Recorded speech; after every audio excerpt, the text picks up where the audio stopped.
Bonjour, dans cette vidéo, je suis avec Claude Depiante, qui est l'expert du mois, avec lequel on va donc parler du syndrome de l'imposteur.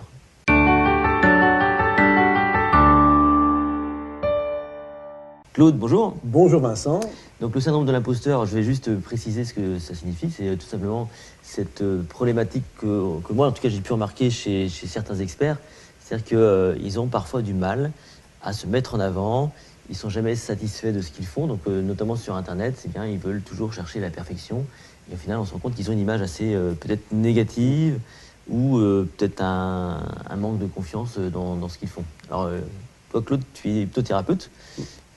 Comment tu pourrais traiter, en tout cas, quels conseils tu pourrais donner à nos experts qui, par ailleurs, sont plutôt brillants?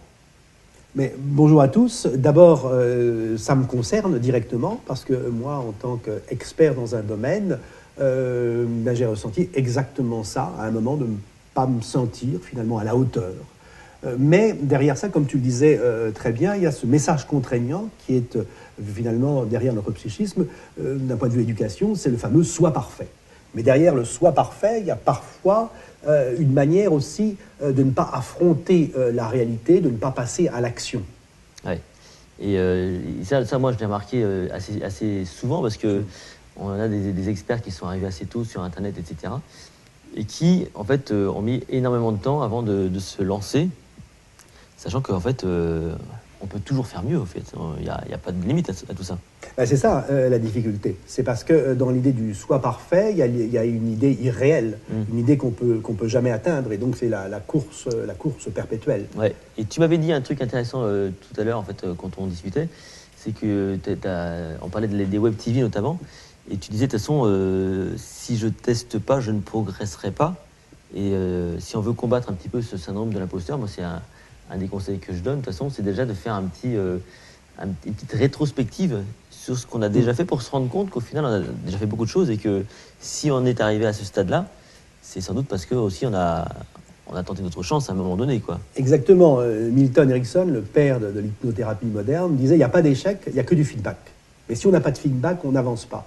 Donc pour avoir du feedback, il faut à un moment se lancer, avoir du retour, se corriger, etc., etc. C'est la seule manière, finalement, de progresser efficacement. Qu'il y a un truc pour reprendre un tout petit peu confiance en soi. Parce que toi, on est face à ce moment donné où on va lancer un billet de blog ou une vidéo sur YouTube ou carrément un cours, un petit module.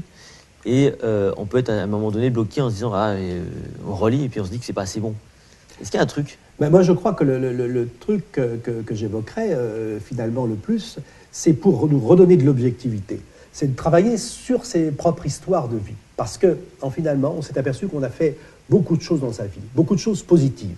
Et que comme on commence à remettre la liste de tout ça, à revoir tout ça, eh bien, finalement, on ouvre souvent les yeux et on se dit, c'est pas mal tout ce que j'ai fait. Et si on ne le fait pas, on a tendance à se focaliser sur tout ce qu'il y a de négatif ou tout ce qu'on n'a pas encore fait. Et je dirais que c'est une des pistes qui me paraissent intéressantes. De toute façon, on fera toujours mieux.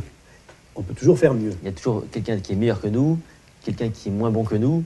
Donc de toute façon, on est toujours quelque part, on est toujours positionné quelque part entre les deux, quoi. On n'est jamais au top, on n'est jamais non plus le plus mauvais en général. Bon voilà, bref. Oui, effectivement. Et c'est aussi derrière l'idée de la perfection, il y a aussi l'idée de l'immobilité. Le mouvement, eh bien, c'est se confronter à l'erreur et à l'échec, et il faut y aller. Voilà. C'est un conseil de Claude Depiante qui, lui, est sur Zerudi et qui, lui aussi, était au départ un petit peu bloqué par ce syndrome de l'imposteur et qui, aujourd'hui, donc, est propulsé sur Internet. Je me lance. Voilà. Avec succès. Merci à vous. À très bientôt. Merci.